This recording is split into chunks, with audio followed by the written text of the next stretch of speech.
Did parents in the 70s, 80s, 90s really allow their kids to roam freely, or is that just a portrayal seen in movies? I've got an incredibly disturbing story to tell about this, so be warned. Every time people ask this question, I always know that there's another season of Stranger Things coming out.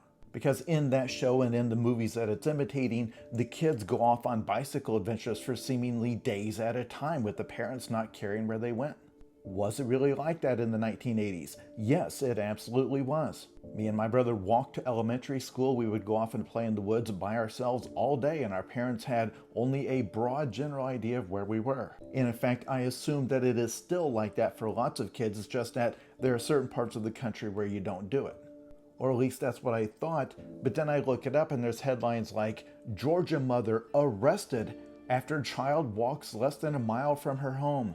This happened last year. A 10-year-old child was seen walking to the Dollar General store and somebody called the police. The police called the mother, who admitted she didn't know where her son went, and then they came and arrested her on a reckless conduct charge. Those charges were later dropped after national public backlash.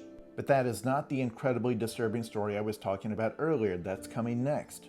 Parents are charged after their son, age 7, is struck dead in a car accident. In this case, there were two boys, ages 10 and 7, at a grocery store with their mother. They asked her if they could walk home to where their father was, 2 blocks away. While they were walking home, the 7-year-old jumped into a busy street. The 10-year-old tried to stop him. He was not in time. The 7-year-old was hit and killed by an elderly driver who police say was not speeding or driving recklessly at the time. So then police came and arrested both parents for felony involuntary manslaughter for allowing the children to walk the 2 blocks from the store to the house. This just happened a few days ago. The parents were still in jail the last time I checked. The judge set the bond at $1.5 million. I'm not telling these stories to try to gin up outrage. I'm saying I don't have children myself, and I was unaware of the degree to which it's kind of illegal to let your kids walk places.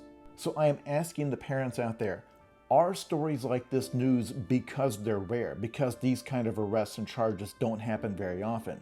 Because to me, the surprising part of that first story is that somebody called the police at all. Like, the fact that the sight of a 10-year-old child walking to Dollar General alone was cause to call the police. Because if I saw a 10-year-old child walking in a residential neighborhood toward a store, I wouldn't even notice it, unless they appeared to be in distress somehow.